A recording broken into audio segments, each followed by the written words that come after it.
Wired. Unplugged. Hello, everybody, and welcome to Wired Unplugged, episode 37, the return of Aaron Cooper. I am Jake Kulkowski, and I sound a little bit manlier than usual. I'd like to thank my supporters, the Common Cold. I'd like to say that I'm emboldened by Aaron's presence, and it's, you know, the testosterone in the room, it's like a feedback loop. But actually, no, I've just got a cold. It's so annoying having kids. I can see how the Black Plague spread throughout Europe with the rats, because when you have kids, it's just literally illness tennis. One of you is ill, then the other one's ill, then they go away, then they go to school, they come. Oh my gosh, I think I've had a cold about 20% of this podcast. Anyway, I hope your kids don't listen to this, man, because, you know, being compared to the Black Plague rats might not be the most. Yeah. Thanks, Dad. Yeah, this is my legacy. This is my legacy. Aaron, it's really good to have you back. It's been, 6 weeks, I think. It's been a while. And, you know, I am not Gary. So to all the Gary fans, I'm sorry that he isn't here. You had quite a lot of Gary, though. You've had quite a lot of Gary, so you've eaten well. We love well. that Gary. Exactly. You can never have too much Gary, though.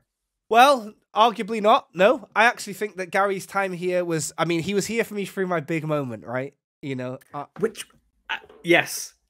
I'm so happy to be back. I'm so happy because we do need to talk about this because I was away, as you said, 6 weeks, I think. Yeah.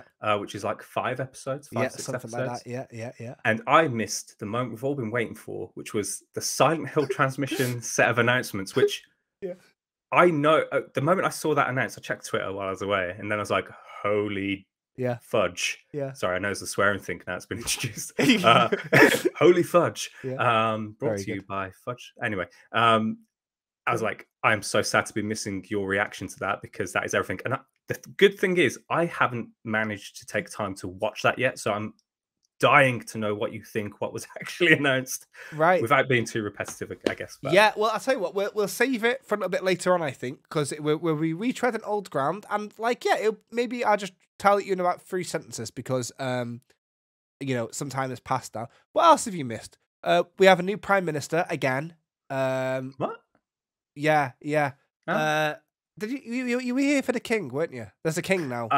And I was here for the. So there's a King now. Yeah. We have a new Prime Minister. Silent Hill 2, Israel. There's remake. A cost Israel. of living crisis. Yeah, exactly. Yeah. I go away for 1 month. Oh my god. Yeah. So it's good to have you back. But there's listen.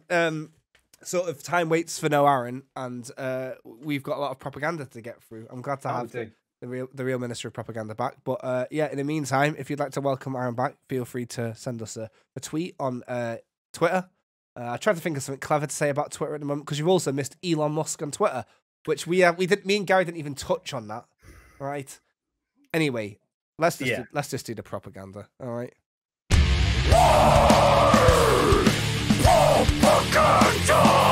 Wired propaganda. Have you kind of missed the jingles? I've missed the jingles, man. Yeah. This is the footage that isn't shown, but I had a proper.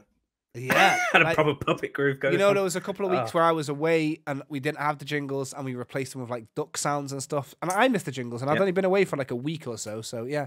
Anyway, for those who are uninitiated and might be, because you know what, we've been doing quite nice of getting people checking us out. Who would, you know, I think every episode we're getting some new listeners because Did I hear? I think Neil told me this. Yeah.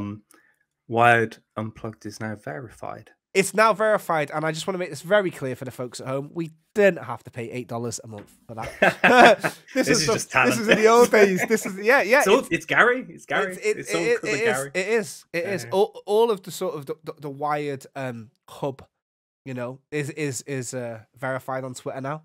The old-fashioned way, the proper way, like, including Wired Unplugged. So these opinions are now officially verified. Isn't that a nice thing? You missed that as well, yeah. The bleed. You missed. Yeah, like honestly, the less I say about Twitter, the better. So I think now is our time to strike and send Gloria Gaynor a message. Now verified, and be like quickly before anyone else gets in. Our first supporter. Exactly. Yeah, our ride or die from day one. Throwback. Yeah. So what's going on in the world of Wired this week, Aaron? There's always a bountiful, you know, harvest. Something secret happened. Something secret happened that not many people were privy to. And that is the fact that it was Leo's birthday. Oh, It was was it? Leo's birthday. Yeah. And I was just on a call with him before we recorded this for a group of the Wild folks. Yeah. And I said, "Oh, happy belated birthday! You know, I'm just back. I hope you had a good time." I saw it on Twitter, and he was like, "Well, actually, it was the week before when I was in France." That's quite a good Leo impression. That. Thanks. That's quite good. Yeah. Yeah. I cut out all the swearing, but he's gonna ring my neck. But no, honestly, happy birthday to him. I hope he had an absolutely amazing day. Wired 33 once. Exactly. Yeah. Exactly. That's good. Or in his case, many a time. I'm not back next week. Yeah, I was gonna say Look forward to seeing, for the people that miss Gary, we'll see him next week. Yeah. Look forward to that. But no, happy birthday, Leo. Leo, there's a really good episode way back. Was it episode 0? Yeah. Where Leo and Kevin and folks are on. And Jason. Jason. The very first, the OG. Go back, listen to it. You'll hear all about the love, passion, effort they've put into creating a business. How it started from, a kitchen. Leo's kitchen. Yeah. With 3 people sat out, 4 people actually, because Neil Dickens was there. Design, who's going to be editing this. And the wired connected absolutely universe. Wonderful guy. Has pumped heart and passion into everything he has done to make the company work in the current state of the industry. So big belated happy birthday. Yeah. And you can send him a little birthday message as well. Maybe send him some donuts. Maybe send him some vinyl. He's a big vinyl collector. I once gave him what was it? I think it was his last birthday. I got him the Baby Metal vinyl. Oh yeah, he digs it. He's into it. It's quite all right, isn't it? It's a bit, It's a bit all over the place, Baby. And that actually got us. We can talk about it now because I don't know if anything will come of it. But that actually got us spiraling to what would a Baby Metal game look like? And we had some conversations at one point with some team just to But anyway. Won't go into that, but happy birthday, Leo. Happy birthday. Many happy returns. Yeah. Nice. Okay, that's good. That's a decent start. Yeah. But I know there's more. There's more jubilation. It's more jubilation, Jake. Jubilation Jake, that's a good name for you as a host. Isn't it? That sounds Jubilation good. Jake. I should change my Overwatch 2 name to that. Yeah, it'll go down well, I'm sure. I got banned. That's what we missed last time. You missed got that. Banned? I got banned from Overwatch 2 for my username. Yeah. Why? It was bad. I can't say it. Oh, it wasn't like bad. It wasn't bad in like a sort of weird sort of incel I hate the world way, and it was just I got. You can find out a couple of episodes back. I told Gary, and he looked very surprised. This is I'll go back. Yeah, this is sort of like it's post Watershed, so like I could swear back then. Was it like was it an emo phase type thing that you're going through? No, I was 29. No, I just thought it was funny. Okay. Yeah. My username is now Handgun, right? Which is a very Handgun. Yeah, but I think Jubilation Jake sounds a bit nicer. Handgun. My name's Handgun, and I played Overwatch 2 last night, and there was somebody on the team called Railgun. So it was Handgun and Railgun. Yeah. Wow. Yeah. It's like Ant and Dec. Yeah, exactly. I bet people thought we were a team, but we just had terrible synergy. Yeah, it's like, no, we ain't related. Anyway, sorry, the Jubilation thing, it really threw me off. Yeah, exactly. Right, so sorry, Jubilation. More Jubilation. So Lumote has just made it into the Game Tyrant top 20 puzzle games of 2022, which is amazing because the game is fantastic. Don't sleep on this game. If you like puzzle platform adventure games, if you like lucid bioluminescent colors, if you like soothing meditative music, give it a go. It's on all formats. It's really good on Nintendo Switch if you've got the OLED as well, because those colors. It is like literally and figuratively and metaphorically and spiritually. It is like a lava lamp of a game, isn't it? Pretty much. Yeah. Pretty much. I think it should have just been called Lava Lamp the game. Yeah. There's a lot to it. It's very sensory, isn't it? It's a very sensory game. It really is. And speaking of this, if you want to know more about the game, go back and watch the Wired video series, which was a dev series based on the creation of the game, and the devs go in depth on, for example, they had some interesting party nights out, and and how that informed what type of game they want to make. But also they spent so much time at aquariums as well, so like looking at fish, how they move and so on. It's how they interact, how water affects surroundings and diffuses light. absolutely incredible. So if you're interested, go check that out because the series is amazing. And the game is also deservedly earned a place in the top 20 puzzle game in 2022. Amazing. Perfect. Yeah, very good. Nice. Another 2 celebrations on the bounce there. Mm. Oh, yeah. Some more good news potentially. Some more good news, a potential future celebration for whoever's listening. Very good. That's what I'm going to pitch that as. So currently Wired are hiring.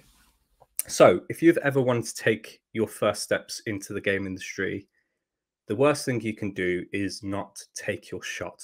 If you don't put your hat in the ring, you will never take your first step. And this is an amazing time and moment to start making those decisions on if you want to take this path into the game industry. And even if you feel you don't meet the criteria, there's probably something in your skill set or the way you think or who you are as a person that will come in very handy to the team and the setup. So right now, Wired are hiring for a producer, a QA tester, test those games, a PR manager, and a product manager. So really meaty, cool roles that will get you in the thick of running the game lifecycle front to back. And they are essential roles, and they are also incredibly fun. You get to play with all the pieces on the chessboard. Yeah, that's a really eloquent way of putting it. I would say if you want to take a step, look into this. You can find details on Twitter on the Wired website as well, or have a chat. Drop a DM to one of the team members on Discord or on Twitter, and just have a conversation about where your aspirations are and if something might meet up. Get a job, and then we'll celebrate you. You can come on. We'll talk about it. Like we did with Steph, I remember that manager. Steph. Steph is awesome. We gave a celebration. Steph, she had a little shout out. I didn't have like a little cheer jingle. Woo! Yeah, like the kids' party one. That was Ric Flair, wasn't it? Woo! Hell yeah! All right, so shout out to Steph, and that could be you. It could be Steph. you. You know, she's very unique. Okay, it cool. Already is Steph. It already is Steph. Yeah. Perfect. We got 3 bits of good news on the bounce. Surely there's no more good news. There's a treat. There's a possible treat. It's always a good moment when you get to play a game before anyone else, right? If that is the first time being able to play a game in development at a show, or it's lovely. For you and me, if some friends behind the scenes at company X, Y, and Z say, this game isn't out for a month, but if you want to play it, so exactly. Welcome to the Illuminati, baby. That could be you, people who are looking for jobs. That could be you. Anyway, could be you. But I'd want to extend that feeling to everyone, and we've set up a beta program, a beta tester program. So if you want to come and test and try out some of the upcoming games, even some that haven't been shown a lot of, then sign up, and this is the type of thing that could even factor into potentially getting a job down the line as well. I don't want to say it is, but I think if you are ever interested into going into QA, when it comes to QA, I think the misconception is you just play games all day. You don't play games all day, you test them. That's huge difference. Very different. It's very, very different. You do very weird things. You play the game in every way that is not unintended. It's a skill. And being part of a beta program, and if you want to give feedback to help encourage improvements, this could be a way to own that skill and see if it's for you. But outside of that, you just get to play some really cool games ahead of time. So again, hop onto Discord, hop onto the Wired Twitter, drop a line, and you can find out how to get involved in the beta group. Yeah, what a wonderful thing. Drop the mic. Yeah, very nice. Well, that was a very nice, very positive propaganda. I mean, it always is, but this is a very, very celebratory propaganda segment, which is good, which feels nice because it's a celebration that you're back. So I really like that. All right, then. So, look, the propaganda segment's over, and I guess before we do the news as a whole, I'll tell you about the Silent Hill thing, all right, mate? Please, please. I'm dying. I'm dying honestly, look, what can I say? The thing is, Silent Hill 2 is happening now, and it was what I suggested. What was alleged is now manifest. It is Bloober Team Silent Hill 2 remake.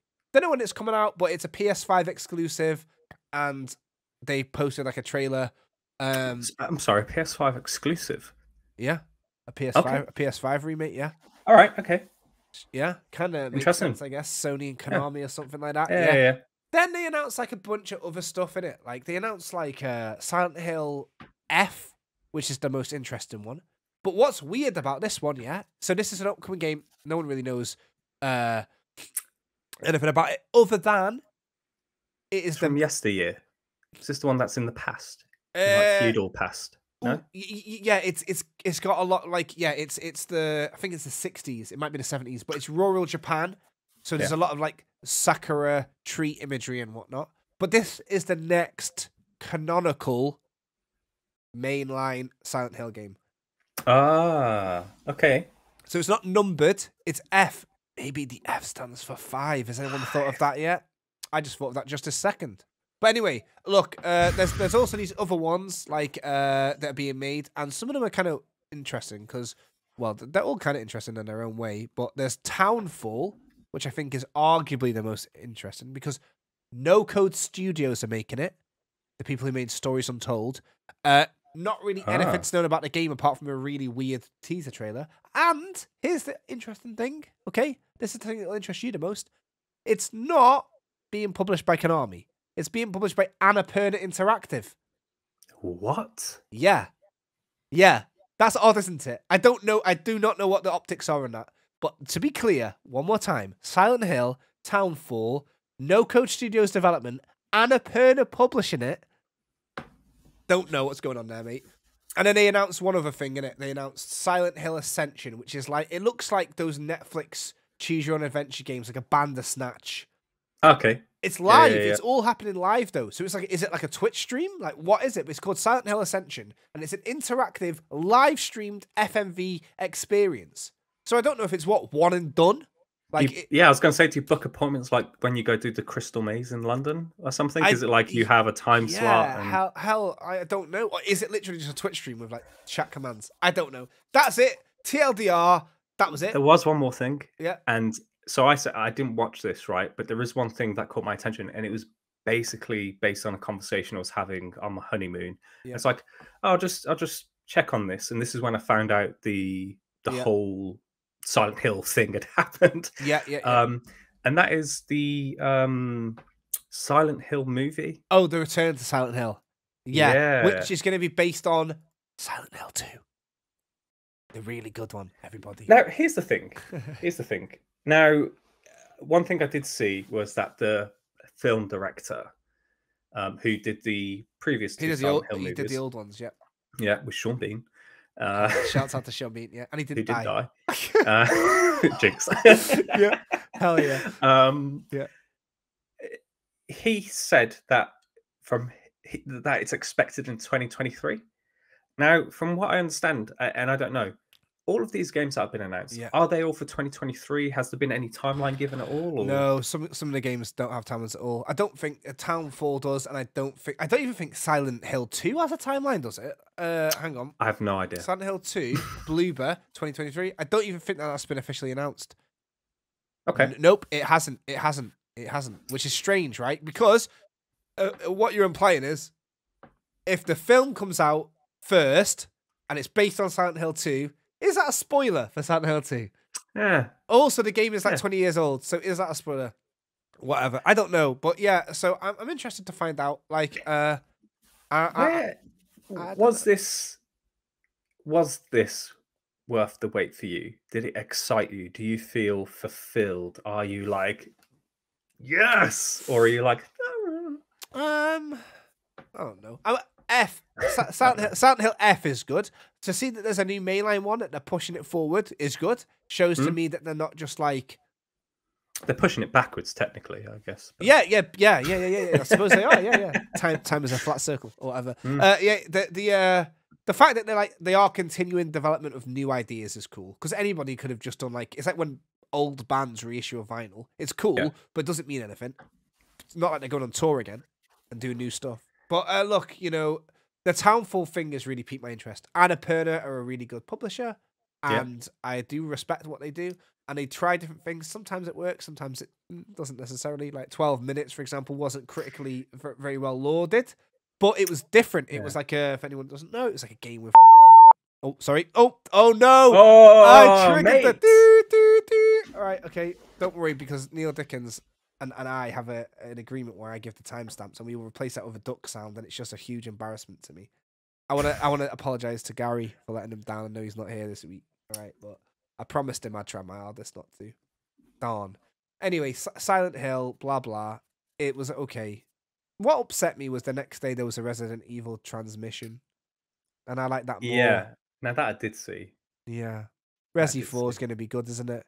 Oh, So, it does look good. anyway, yeah, so that's the Silent Hill transmission update for you. Unfortunately for me, like the Silent Hill 2 remake being made by Bloober has taken a bit of the shine off it.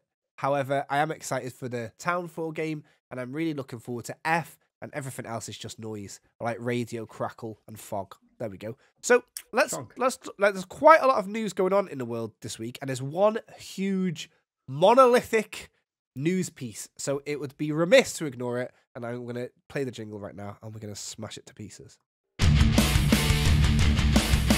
Newsweek stuff from Google and the wider internet. Thank you, Mikey Goodman. So, all right, yeah, all right, Aaron, it's been nice to have you back for, well, lots of reasons, but one of them is that you bring the news to me. I have to go out and look for the news when I'm without you, and I don't like it. You're the hunter-gatherer in this relationship, okay? And I'm just a house husband or whatever, innit? So, look, I have been waiting patiently. Hell yeah. Hell yeah. So, look, there's quite a lot going on. And actually, you found some news I didn't know, which was very exciting for me. So, where do we start, mate? You got the choice cuts here. You pick. I want to start with something that I know you're excited about, because I saw that you are actively trying to avoid all spoilers about it. Yep. Now, we're recording this a few days before this goes live. But today, this week, yes, God of War Ragnarock has come out. Yes. Finally, it actually exists. It's real. It's real. Mine is hopefully arriving by the time this is out. Hopefully, I'm already face deep into Adventures of Man and Boy. Yes. But the reviews came out last week ahead of launch, and they have been nothing short of stellar. Wow. We're talking like 10s out of 10s, people calling it an absolute masterpiece, like a genre-defining game. It goes to places where I've avoided all spoilers of this. I wasn't going to get it. This was going to be something I was going to pick up later. And the moment those reviews came out, I was like, nah, bam, it's pre-ordered. Mm-hmm. I'm taking the plunge. That's how good the reviews are. Did you read any? Nope, I didn't actually. I just saw the scores. Like, look, I don't know why I'm like this, and I'm not being toxic. I'm being nice. I just, like how some people are into sports and they always want to like root for their team. Yeah. I was wondering, how is it going to compare to my favorite game of the year and the highest rated game of the year, and probably the best video game for a long time, Elden Ring. I thought, I wonder how, Okay. So I was like, okay, how is it going to be? Because the thing is, like, I was wondering about it, because Elden Ring is a stellar game, but it's a very difficult game, whereas God of War is a lot more digestible. And for those that aren't aware of God of War, just because, some people might not have a PlayStation or whatever, God of War is like a series where you play as an angry Greek god who just goes around battering other gods. He's very angry and cross, yeah? And that's a series. I think there's like 3 mainline games. There's like some spin-offs and whatnot. And then there was a soft reboot, reimagination, / it was actually a sequel of God of War, where he's basically battered and blitzed and pulped every single living, breathing, and celestial being in Greece. So he's moved to Norway to live in the woods, basically. Kratos, his name is, yeah. Big lad he is. Anyway, he's had a son. He's calmed down a little bit. He's found love. He's had a son. Oops, his wife's dead. That's how the God of War starts. It's God of War remake starts with that. And then it's that classic kind of Western tale of reluctant father, man becomes father pipeline, right? I played the first God of War on paternity leave of the birth of my first biological daughter. So I had this little potato next to me, sort of motionless, and kind of going, this is what all the fuss is about, huh? Playing this game, I was in tears by the end. A magical experience, and one very poignant to me. I am also a fan of the first few God of War games, yeah? However, it's like Devil May Cry. I played them at the time, but like, that was it. They were in one ear and out the other sort of thing. I loved it. There were good showpiece moments, but I forgot. I wasn't expecting to care. Something happens in the God of War 2018 version halfway through that kind of just shocked me to the core. And I don't think it was mentioned in any reviews. I think the media were really tamed. And I think the way that the marketing was done was really clever too. So with that in mind, and with respect to that, I have not looked at any of the stuff. And in fact, I don't have God of War yet. It's 11:33 a.m. right now on the launch date, and it's because I was going to download it on my PlayStation 5. Illegally. Do you know how? no, yeah. I was going to download it on PlayStation 5 legally, digitally, right? Do you know how big this game is? Do you know how much space I need? I have no idea. Right, I'm going to go Asda after this podcast just to go and buy it, because I am not downloading God of War for 189 gigabytes. Yeah? You're not Call of Duty, are you? That's a beast. That is mega, isn't it? So look, that's my thing, God of War. Look, Ragnarock is the direct sequel to God of War in it, 2018. Yeah. Direct continuation. Look, how did you pick it up? Kind of the last God of War. Did you pick it up when it came out? Were you kind of late to the party? Did you get it on PC? I was late to the party. I had it on PlayStation. Yeah. And I played it, and I thought it was a very good game. It looked beautiful. Yeah. There were some parts that I didn't enjoy. Yeah. But I enjoyed my time with it. And by the end of it, I was like, that is a really nice story. And the moment that you were about halfway through, that got me as well. I was like, oh my God. Because for all intents and purposes, for me, I think you mentioned they did a very good job with the marketing and how it was positioned and so on. Because, you know, from a core, it's a reboot of the game mechanics, right? Like top to bottom, this isn't like the God of War of the past. But how it was all positioned as well, to me, felt like this was going to be a full reboot. So not connected to anything. And then something happens and you're like, oh, yeah. And there was a big moment towards the end as well, where you're going up the mountain, and then one name is dropped so casually, and you're like, what? Yeah. What? Yeah. The L word. Yeah. Very. And I was like, yeah. What? Yeah. And then that had just those moments at the end has hyped me up for what is going to happen in this one. Well, next level. And I'll be honest, I watched one video review, and it was IGN's 10 out of 10 review. Right. And they just mainly used footage that had already been released. Great. Yeah. Perfect. And even within that, they were like, so many things happen in this that everything I've just said is the tip of the iceberg. And there are so many transformative things that have to be experienced that we're not going to talk about. And that just gets me like, well, that is exactly it. So that's how God of War really, I think, managed to secure itself as, like, arguably for a lot of people the game of the generation last year. I mean, yeah, you know, it's Bloodborne, but no. So look, the thing with God of War is it had this amazing story. It was very insular almost, but then when it popped its head above the parapet and was like acknowledging the past games, it was done in a way that if you'd never played the other God of Wars, you'd still be like, okay, well, it's sure, cool. It's, you know what it's like? Do you know what it's actually? And I don't want to be too like chin strokey, pretentious film student because I don't have any GCSEs. It's Orwellian. But I'll tell you this. No, I'll tell you what's brilliant about it all is the way that the story's told is so fantastic without context that in itself it is told like a folk story or a myth. And you love those folk stories and myths. Exactly. That's my big passion. Like, in fact, when I was a boy, and when you're learning to read in school, when you passed the curriculum, very good. When you passed the curriculum in school, you're able to like pick your own books. You know, so I was the first book that I ever picked was mythology for kids. So actually, the first time I ever got to explore literature by myself is like all of these Greek and Norse stories. So funnily enough, I have a strong feeling. But the way that it's told is so archetypal that you don't need to know the backstory of God of War 1, 2, and 3 for the moments to hit. Or even like, you know, it's father and son, and it's mourning and loss and grief and all of these archetypes, and it's brilliant. But then, like you say, at the end, it just does this little thing where it just gets you, and it goes, you liked this, didn't you? How about if we said a couple of sentences to make you want a lot more? And at the end, it goes, and remember, there can be a lot more of this. Sony, please commission another one. But the way that it did it, everybody was kind of, it's right near the end. Like you said, it's almost blasé. That it's like, oh, and by the way, You know, What? and you just go, what? And they've got like a little Marvel blooming post-credit scene and everything. But I tell you what, like no matter what, it kind of it transcends, doesn't it? This is a PlayStation exclusive game.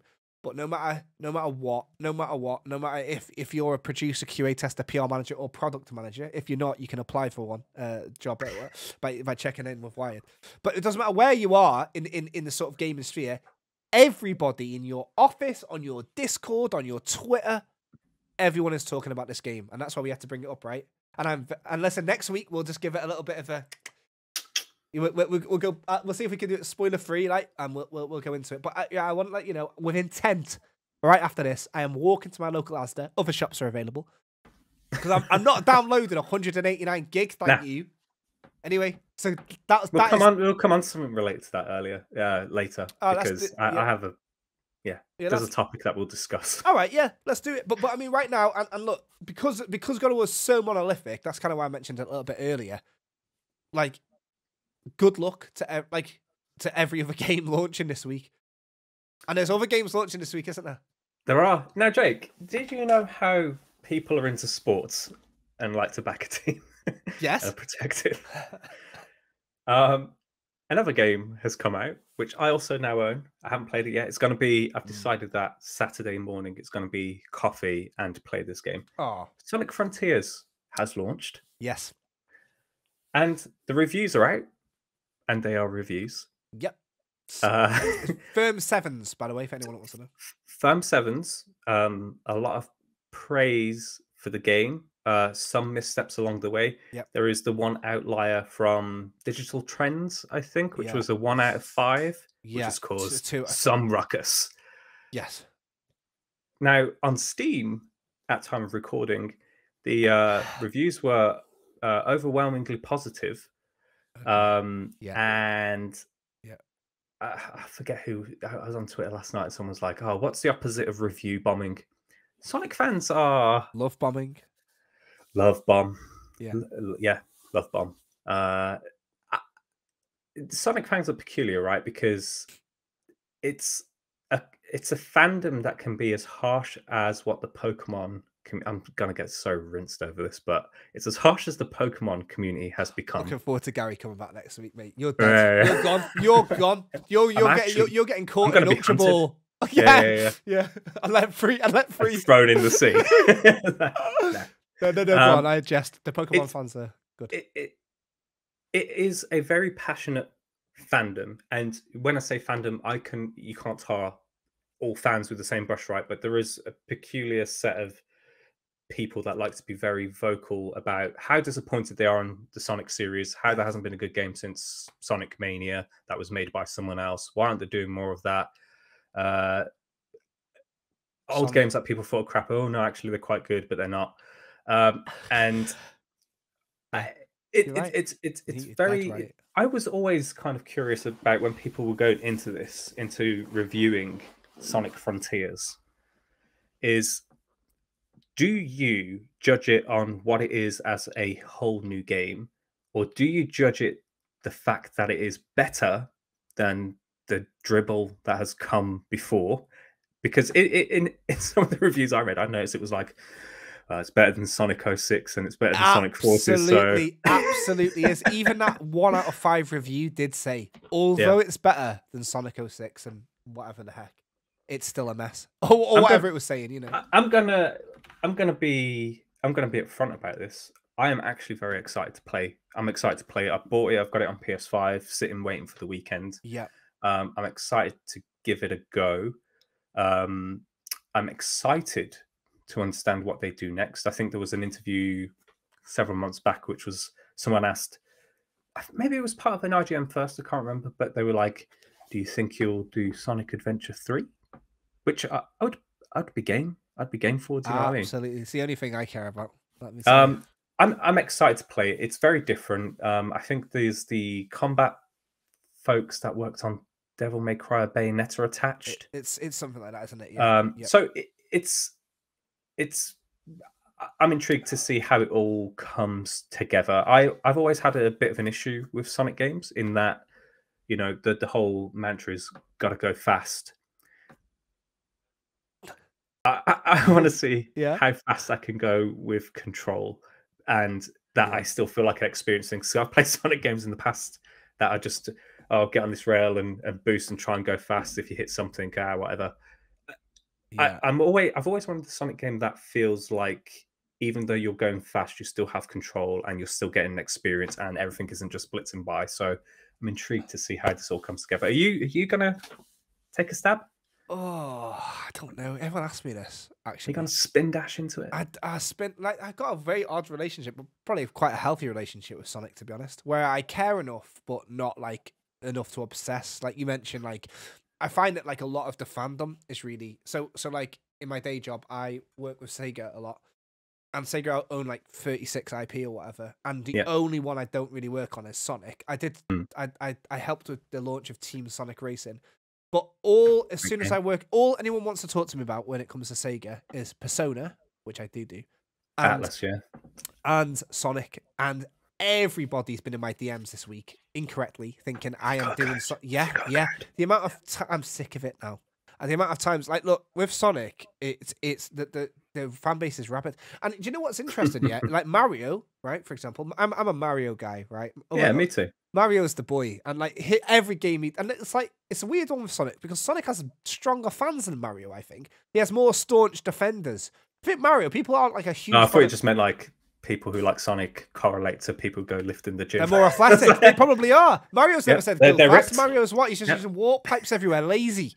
At least Sonic fans are like getting trainers out and spinning and that. The point is they probably are more flexible. But listen, like with Mario, it's the whole world that people love. They love the Mushroom Kingdom, the warp pipes, the star sounds, Princess Peach, Bowser, whatever. The point is, the thing with Mario is Mario makes bangers, man. There's no bad Mario game really. Arguably, even like Dr. Mario and that, it still bangs. Mario Odyssey, just look at that.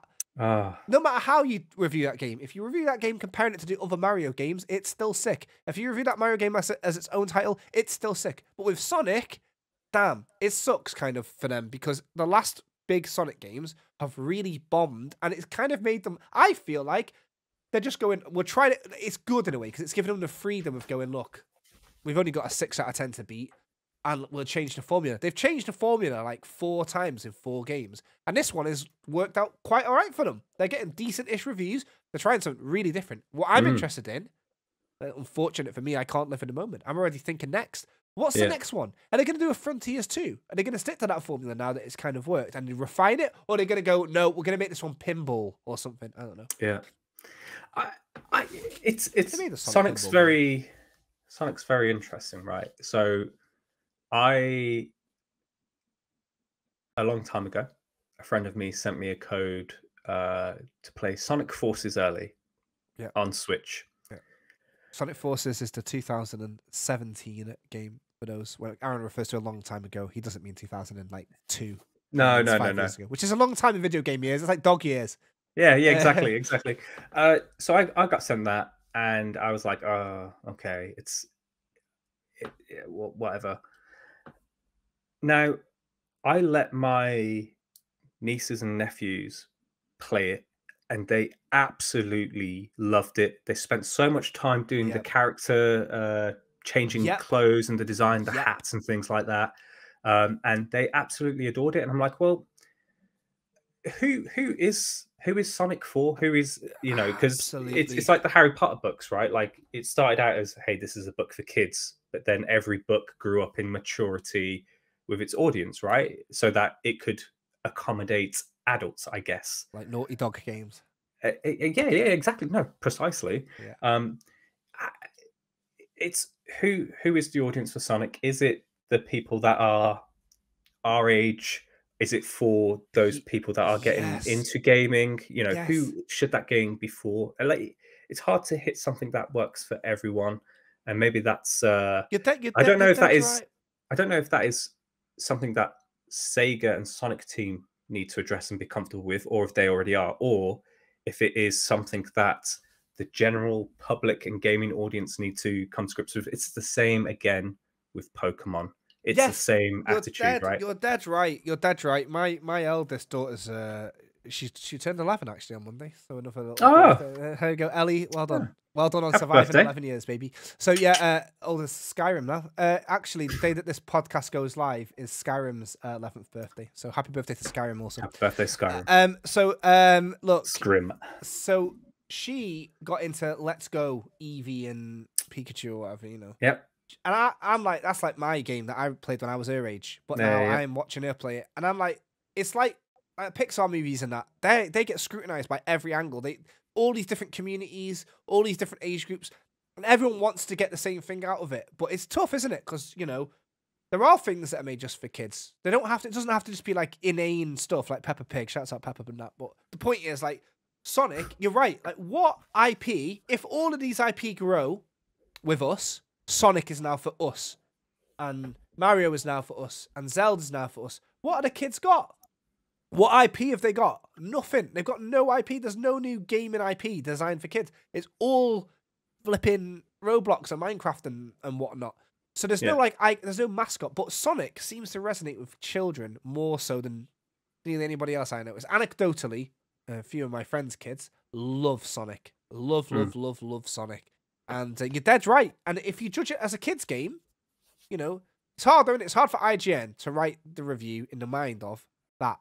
They writing it as with all that. They're probably someone has probably reviewed Sonic Frontiers next to God of War and gone, you know. Yeah.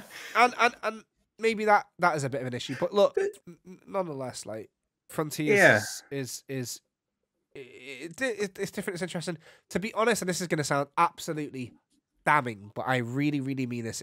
You know, just in a very, very matter of fact way. I'm of the firm belief that I'll be able to pick this up for probably half the price in just a few months, something like that. Sonic games as an IP, you know, maybe when there's a new movie, it'll get, you know, it'll drop in price. So I'm not in a rush to play it. I don't need to go fast. I don't gotta go fast, baby. And I'm gonna go smart, and I'm gonna buy it for about £5, and I'll enjoy it loads. I will say, you know, you mentioned you're a Mario kid, as am I. I think this is one thing Nintendo have got right, is that when a Mario game releases, it is perfectly accessible for kids. But once you get to the end of the game, you get like game 0.5 on the end, where it's like, okay, now this is where it gets real. You've had your chance to get good and get used to things, and now we're actually going to challenge you. And I think that, you know, challenge as an additional reward for getting through the game, and something for those people who are of a certain skill level and age is quite cool. I can't imagine the amount of pressure on the people who are making a Mario game. I can't. It makes me feel nervous, and I'm not even anything to do with it. I'm not even in the same continent, but I'm just like, oh, imagine following up Odyssey or Galaxy 2, but they do it every time they do it. And so look at I feel exactly the same way for the Zelda team as well. I'm like, everybody is keeping an eye on Tears of the Kingdom or whatever it's called. Tears of If that game isn't short of perfect, you know what? It probably will be. Do you know? I've got a random musing, and you know, I hope someone can answer it. Now, in Zelda Breath of the Wild, once you reached a certain elevation, you would have to change your clothes because you would get cold and start losing health, right? Now, in the Tears of the Kingdom trailer, Link is very high up and he isn't shivering. He isn't wearing warm clothes. So does that mean that that element has gone? Answers on a postcard. Random musing. There you go. You can tweet us at WiredP or Wired Unplugged, verified. No thanks to Elon Musk. Okay, so two big game launches there. Huge ones, in fact. God of War and the return of the Blue Blur, one of the games industry's most iconic mascots, Sonic, with a game that seems to be cringe, but free. Not free in price, but just free of expectation. There's you downloading things illegally again. God of War, Sonic. Please purchase games. All right, so, and if you want games for free, you can sign up for the Wired Beta program. Thank you very much. Bravo. I tip my invisible hat to you. Thanks. Steve, tip a hat for me. Thank you. Now, we are coming quite close to the end of our allocated time for recording, right? Okay. So I am going to let you pick the MMO. The MMO. Good. I'm glad. Okay, so the final piece of news. We'll save some of this other stuff for later. Yeah. Sony are reportedly partnering with NC Soft to make an Horizon MMO RPG. This is Allegedly, crazy news if this is true. Big if true. yes. Where is your head? Where is your head on this? There's a part of me Blown. that thinks My mind has been blown by this news. there's a part of me that I would not have expected it, but now I see it written down, I'm immediately like, oh, of course. That makes sense. No, it's like, look, if this is a lie, whoever made that lie is so clever. Okay, you get what you want, all right? You get the credit because that's so sick. But look, so, all right, according to my notes here, provided by you, reportedly Sony are partnering with NC Soft. NC Soft. N for November and C for cool. Guild Wars, right? Guild Wars 2, Yep. which is still, it's 10 years old? 2012, I think. Yeah. And it's still going. People still play Guild Wars. It's Still loved. It does all right on Twitch. It does all right in the real world as well. Guild Wars is still going. MMORPGs are something that more and more people have got a fever and hunger for. And there's a lot of MMOs in the works. But a lot of them aren't quite there yet, you know. So in the wings, we've got Ashes of Creation, which is an MMO experience said to be like no other. And of course, you can buy the Star Citizen. All of these games with these huge scopes are in the works, right? Amazon's New World. Funnily enough, this week, I've returned to Eternum, which is the world of Amazon's New World. Not very memorable, is it? It's like Avatar. What's the world called in Avatar? Does anyone know? The biggest film of all time, guys. Like, no. I just know they have a material called unobtainium, right? Yeah.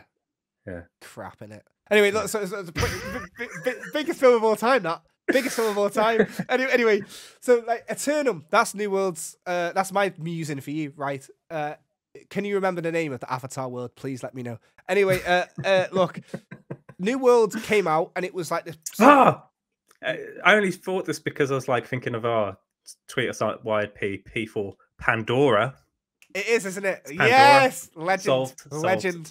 So look, New World came out recent. That was like probably the last greatly acknowledged MMO launch, I think. Yep. And it was an Amazon production. Amazon put out an MMO. They've been working on it for a long time. They actually funneled all of their staff from their other games. They started to converge it all into one team. The scope changed hugely. I don't know if I'm allowed to say this, but I think I am. I had it under NDA at the time. I was in New World a year and a half before launch. I racked up over 500 hours of New World before launch. And it's changed. Wow. It's changed so much. It's changed. It's unbelievable how much it's changed. But there's so much content that I remember that is slowly getting added back in that I'm thinking, oh, that's strange. The point I'm trying to make anyway is MMOs, people wanted New World to do well, but people kind of fell off it. They just put out a new update for it for free, and people are back in it. It's on Twitch again. It's in the categories. They've added a whole new biome, a whole new place. MMOs are something that people are always gonna try because everyone wants to be the world first or whatever. But a lot of it is like trying to explain a dream to a friend. In the world of Eternum, there was a corruption, and there was this, and there was this, and there was this. But in an IP that people know, like Final Fantasy 14, wow, look at that. That's probably the number one, isn't it? The number one MMO at the moment is probably Final Fantasy 14, right? In terms of concurrent players and yeah. World of Warcraft actually has its next big update this month. Is that Dragonfire or something? To the main game? Is that a proper expansion, or is that it's not because they do the classic stuff as well now, right? Yeah, they're doing like a sort of new game plus. It's the new actual World of Warcraft. I think is it Shadowlands or something like that. Anyway, yeah, it's Dragonflight. Dragonflight is what it's called. That's the next big one. Anyway, MMOs. There's a huge appetite for them, especially now that you can monetize your gaming in real time with Twitch, for example. Streamers, some of the biggest streamers in the world, made their entire career playing one game, World of Warcraft. So, what do you think about Sony doing an MMO? So, we definitely spoke about this previously, that there was an internal desire to start making some live service games, right? Yeah. I actually think going the way of MMO makes sense. The reason I say what was that game that Platinum Games did that has been cancelled? Babylon's Fall? No, Oh, something is like that the one with the dragons? But Babylon's Fall. No, that was the one. That was. Wait, actually, it's shutting down. Yeah, sorry. Yeah, it came out, right? It was a Square Enix Platinum Games PlayStation game that came out this year. Came out the day before Lumote. Yeah. And it's the servers are being shut down already. That's what you're referring to, isn't it? Yes. So that happened. I don't know who that was really a test bed for, but I think to utilize that big IP of the world of Horizon, the world is incredible. The thematics of it are brilliant. So there obvious, is, isn't it? it's a world with lore and history. Yeah. So I think they have the right setting, the right scope and scale to be able to pull this off. And if you think about how Horizon plays out, and tribes and so on, how it works, I think they've got a very good basis there to do something like this. And I think Final Fantasy 14 is successful on PS5 as well. Yes. On PlayStation. So I do wonder if it does make sense for Sony to take up their own mantle in that space, and they have a strong IP to be able to do that. It wouldn't work in the same way if it was God of War, but Horizon just seems to make sense completely. Yeah, absolutely. And I'm just, in my head, I'm just whirring as quick as I can to try and think of any other IP that Sony owned that would work as well. And I can't really, because a lot of, I guess Sony's kind of strength over the last few years has been, it's been leading the charge on insular story-based games. So we're thinking about Uncharted, The Last of Us, God of War. They're the stories. The stories make the games, right? Whereas Horizon, there is a story, but again, no disrespect to Horizon, but very much like Avatar, I couldn't tell you the bad guy's name. It's Cedric Daniels from The Wire. Don't know who he is. Don't care. Something about the corruption, something. All I remember is the world is cool. There is story there if you care. I don't, but there is world there. And it, you know what? There's even flashes in the new one of it being like an MMO. You go into a little village and there's quest markers and that. It makes so much sense, that does. So when you wrote this down and I saw it, I was like, this could be big. This is a really interesting bit of news to talk about. This is interesting. So yeah, I mean, is there any better IP that Sony own for an MMO? I don't know. If you think you can tweet us at Wired Unplugged and let us know. Maybe that's like a weird IP that they own. It wouldn't work in Bloodborne before you say it, so just don't. All right, Persona. That could work, innit? People like that little, And also, do you know what? If a Nintendo IP, an MMO would work in, let us know about that, and a Microsoft IP. Go on. Let us know what you think would be the best one. For Sony, I like the idea when it comes to a possible MMO style game, where it's something a bit more abstract. So if they turned Dreams or Little Big Planet into an MMO, and a part of that is around crafting, building, designing, and the world builds alongside the players, sort of thing, and that whole mechanic is used to solve things in interesting ways rather than the standard RPG formula of hit points and numbers and things like that. I don't know. It could be interesting. Listen, I want to just interrupt this broadcast to make a direct message. Okay, Tomas Sala, you know who I am. Okay, I would like to mention. Okay, the Falconeer, Bullock. You're changing it up every time. An MMO in the Falconeer universe would make a lot of sense, wouldn't it? You don't even have to make your own character. You can make your own little islands because it's a huge oceanic world. Thomas, I'm telling you, just put me in the credits. That makes so much sense. And I remember we did a lot of videos with Thomas over time, and obviously he has taken his world and then said, right, I'm going to pivot the genre to make this other experience in my world. People can expand and build within this world and so on, and it's a different type of experience that's still within the lore of the world. But I remember a long time ago when we were like looking at plans and we were talking back and forth, and it was like, okay, well, you have these falconer people, right? These giant bird riders that are from different factions that are in control. They're like the Jedi of the skies, right? What does that experience and that spectacle look like from those people that are down in the fishing villages and living on islands and so on? And I think you could have a massive, really cool world that is centered around that experience. I think I'm going to link this back to Nintendo somehow. When Wii Sports, was it Wii Sports? Wii Sports Resort was made. They made an environment called Woohoo Island, which is where the game is set. Wow, if that was The Sims, that would be a completely different thing, wouldn't it? And that also featured in the Pilot Wings 3DS launch title as well, that you could fly around that environment. And Miyamoto said, I would really like Woohoo Island to become a character and star of future games in its own right, because you could set adventure games there, you could set horror stories and things like that. So I like the scope is always there to turn that world into more things than it already is. Yeah, exactly. And that's a genius move on Thomas's part to actually create that type of world. Also featured in Smash, didn't it? It was an island, Smash. And it's in Mario Kart. I think it's one of the deluxe packs. Yes, it is. So there we go. So yeah, and actually, you know, the nice thing that you did there for those that are just listening to the audio version, when Aaron was just describing the Falconeer, he was doing this thing with his hands, like he was picking up a diorama and twisting it like a pop-up book.